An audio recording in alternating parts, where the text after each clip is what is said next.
Hey guys, LevelCap here. Today I've got some new single player footage from Battlefield Hardline. Now this is an interesting single player for Battlefield because first of all, it's oriented around a cops and robbers theme as opposed to the general war theme that all other Battlefield games have been. And it's also being developed by Visceral, which is known for doing the Dead Space series, which has generally been pretty well received. Now I did have the opportunity to play the single player and I'd like to give you guys my impressions, but I first want to state that I did not play very much of the single player. There was only 2 missions we played, and I think most of them were kind of reduced in their scale just to make it a quicker play session, so we really didn't get to experience much of the game itself, and also we didn't get a very big glimpse into the overall story arc. Now it's important to keep these things in mind because I really haven't seen a big portion of the single player, but I will say from the demo or the bits that I was able to experience that I guess were handpicked for us to play through, I really wasn't particularly impressed. Graphically though, the game is quite nice. It opens up with taking a patrol through some trashy neighborhoods at night. The streets are still wet from a recent rain,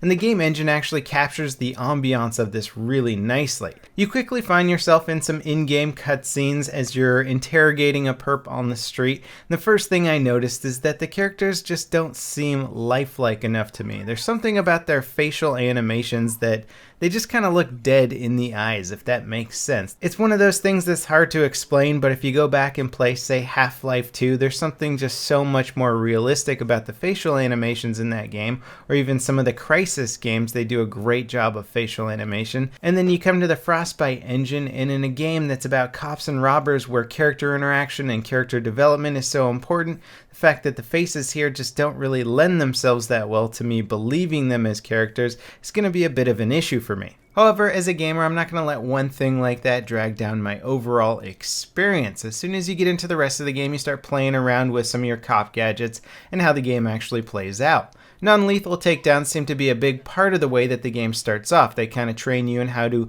move around a neighborhood in a stealth way, throwing shell casings in certain directions to distract your targets, sneak up behind them, hit them in the back of the head, or take them down and handcuff them is an easy way to apprehend people without using lethal force. However, you do pretty much have the option to go in guns blazing, and you can actually just go ahead and shoot people from the very start without even making them aware of your presence, which is an interesting way to play the game considering that you are supposed to be an officer of the law and you can just go up and shoot somebody without even announcing your presence, without them having drawn a weapon on you. In addition to this, you have a partner who also seems to be a law-abiding cop, and she doesn't seem to have a problem with the fact that you might have just gone into a building and taken out 30 guys with your pistol. You just went up in there, shot them all, killed them, and during that whole process you failed to call for backup, which again seems like a very weird procedure for any police officers. Sure, you're trying to go undercover, catch some perps,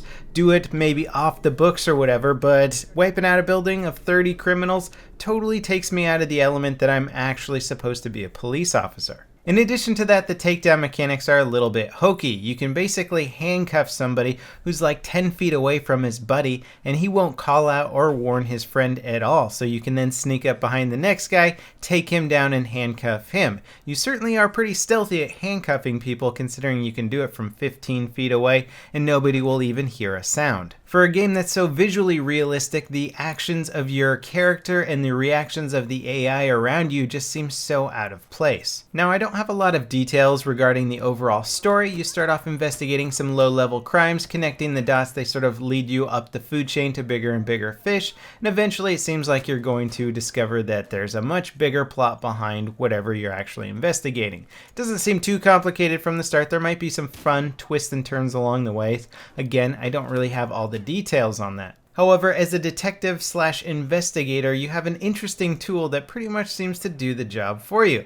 This is a cell phone that's pretty much from the year 3000. You can use it as binoculars, you can zoom in on people, it will tag them in the environment, so once you've tagged an enemy, you now know where they are at all times. It's basically like a 3D spotting system that never goes away. It will scan faces and link criminals with a criminal database, which is actually kind of a cool thing, and is probably something that is just on the horizon horizon anyway with our current technology. But one of the things that I really don't like about this device is that part of your objective here is to look for evidence, and you need to find this evidence to connect dots.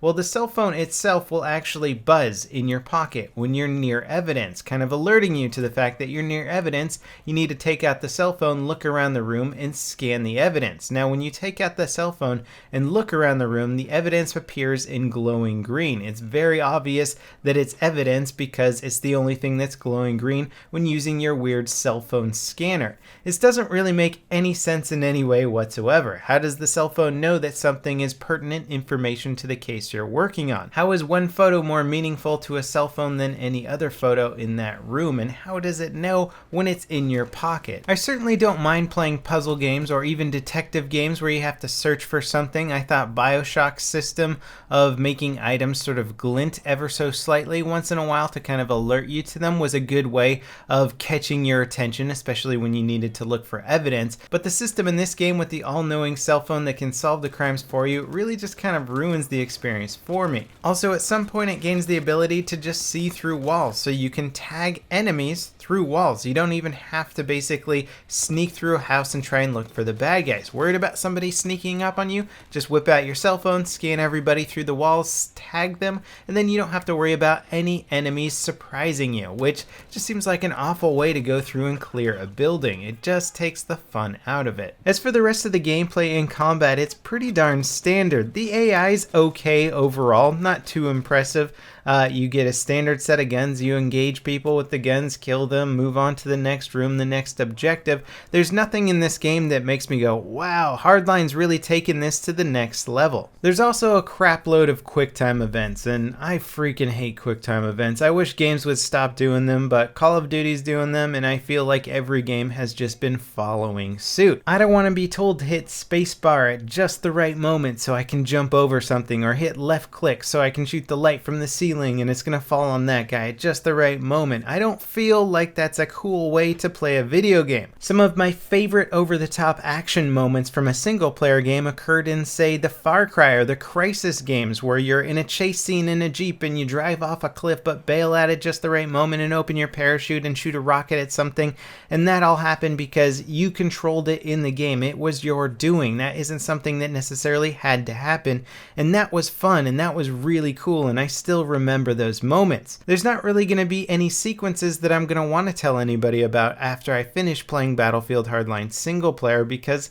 it's all scripted. If I get pulled off of a building attached to a helicopter by a zip line, that's going to happen to everybody who plays the Battlefield Hardline single player. And it's just something that doesn't really wow me anymore, or I don't think it should really wow any gamers out there. If you want to see that kind of stuff, then go watch a movie where it's going to look much more realistic and you're going to have actors that are much more believable. If you want to play a video game, then let us be in control of the action and what's going on. Now, I want to stop myself for a second and remind you guys that I really haven't played that much of the overall single player, so it's entirely possible that there's just some awesome sequences that I've never seen and that are just going to blow everybody away, and it's going to be 10 out of 10 best single player game ever made. It's possible, highly unlikely, but I just want to throw that out there. Again, I am giving you my impressions from a very limited play experience. I guess at the end of the day, we are getting a Battlefield game, and Battlefield has always been focused predominantly on multiplayer. It started out as a multiplayer only game,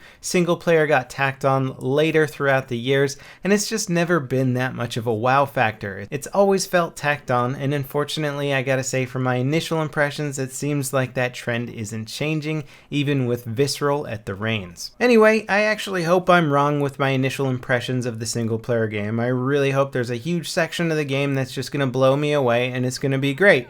That being said, if it's not great, it doesn't really matter that much, because I think most people who are big fans of the Battlefield series are mostly in it for the multiplayer. So if it happens to have a good single player, then that's really just kind of like a bonus, at least to your average Battlefield fan. So that pretty much wraps it up for this video. As always, guys, thanks for watching, and I'll see you next time. This is LevelCap, signing off.